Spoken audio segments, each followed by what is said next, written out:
Oh, fuck me. Right. Well. Go again straight away. When I first read Bridget Jones's Diary, the book, I just laughed like an idiot and thought, this is very brave to put this down in a book. Because it was a bit of a taboo subject, you know, a lot of 30-something women were secretly terrified as to why they hadn't found the right man, but nobody daring to say, look, I think I'm a scary, tragic spinster. What shall I do about it? But I wasn't really trying to do anything with the character of Bridget Jones. I wasn't trying to make her a symbol or anything. I was just trying to make myself laugh, really. And I think that very honesty was what made other women respond to it. What's so appealing about this book and this film, frankly, is the sense of humor that Bridget sort of applies to her missteps. Back to the studio! So much of the very funny stuff and the stuff that makes it so different is in this woman's head. She's got an irreverence that goes on all the time. Western Rail wishes to inform all passengers that they might have to squish up a bit in their seats owing to the size of Bridget Jones's thighs. She's just the perfect, imperfect heroine. And I think it was just, time was right to sort of tell a dizzy girl story.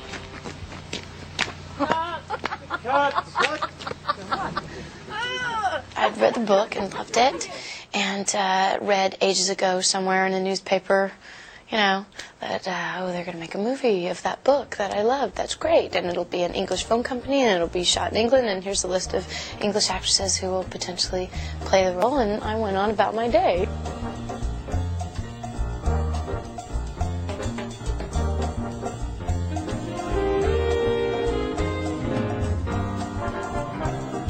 Yes, it sounded like a mad plan, but it turns out to be brilliantly mad. Initially I was very touched by the fact that the entire British nation seemed to go up in arms like headless chickens.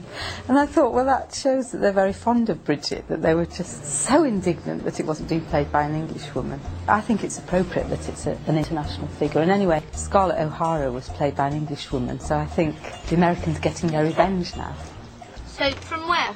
From all that yelling, don't you dare, and I'm coming on board. It was quite a leap of faith on the part of everybody involved in this project, and was really grateful for the opportunity, because I didn't want to be the weak link, and also because I knew that this book meant a lot to people, and it meant a lot to me. The fact that Renee was a Texan was an immediate anxiety, of course, but I met her and loved her and thought she had lots of the qualities that Bridget has, an outer sort of vulnerability and an inner irreverence, and I thought that's key for this character. And then I thought, oh, bugger, she's a Texan.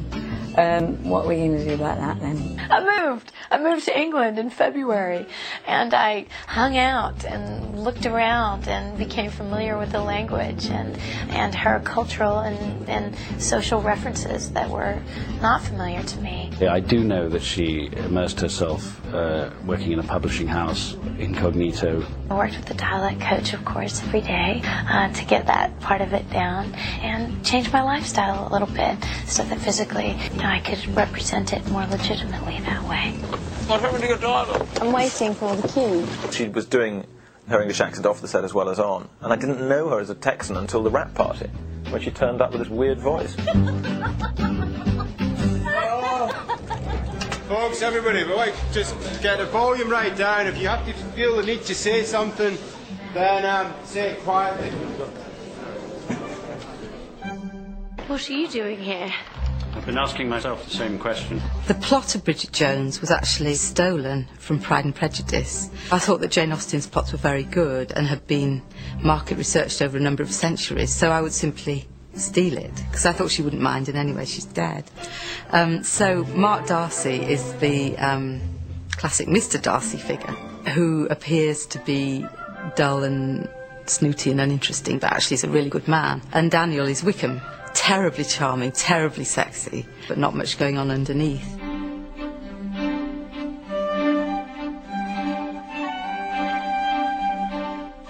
The character of Mr. Darcy in the book was written around Colin Firth, because at the time Helen wrote the book and was writing the column, Pride and Prejudice had sort of stopped the nation on television. He played Mr. Darcy and we all fancied him, and so she based the character of Mr. Darcy on Colin Firth playing Mr. Darcy. It appealed to me, the very irony of that fact, that work I had done in the past was being revisited upon me in this new form. Mother, I do not need a blind date, particularly not with some verbally incontinent spinster who smokes like a chimney, drinks like a fish and dresses like her mother. So when it came to casting the film, we kind of thought, well, it can't be anybody else, really.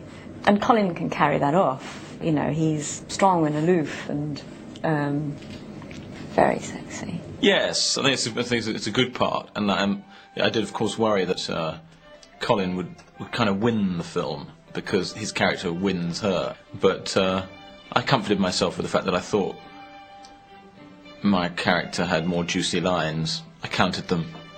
There was a young woman from Ealing who had a peculiar feeling. She lay on her back and opened her crack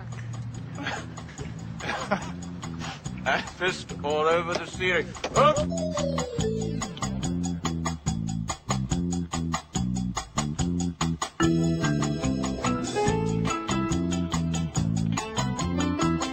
When I talked to Hugh about the character, he said, hilariously, I just don't recognise this character. You know, who is he? And I said, oh, come on, you know this character. I've definitely done too many nice guys in the last few years. When Hugh Grant pops up, I expect him to be decent, you know, bumbling. I know that was starting to make me puke, so this is a blessed relief. And a catharsis. Oh, just sod off. I think he's hysterical, and he's nice, and so intelligent, and his humor reflects that. What I felt I got from Hugh was that he was the expert on this particular kind of comedy. I felt I was working with a connoisseur. Hey, Dawes! Come on in! We were a couple of girls on this film. Normally, on film sets, classically, you wait for the actress to come out of the trailer because she's doing her makeup and wants to get her wardrobe absolutely perfect. But he and I developed this kind of rivalry about who wanted to be the thinnest and have the nicer clothes. And so it was Renee sitting around eating pizza and swilling beer, waiting for us to come out of our trailers while we primped ourselves and finished our salads.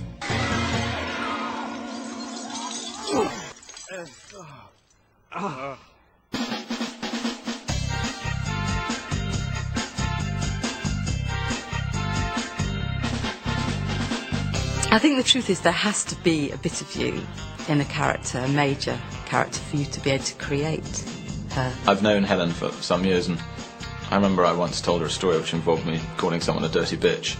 And then when I read the novel, there is Daniel Cleaver doing exactly the same. Don't you dirty bitch? And so there's even a tiny bit of me in that part. Oi! Oi! We know that we can trust her because we know we've all been in those sort of similar situations of fouling up. But inside we think, I'm not an idiot. I'm not an idiot. But here I am fouling up very badly.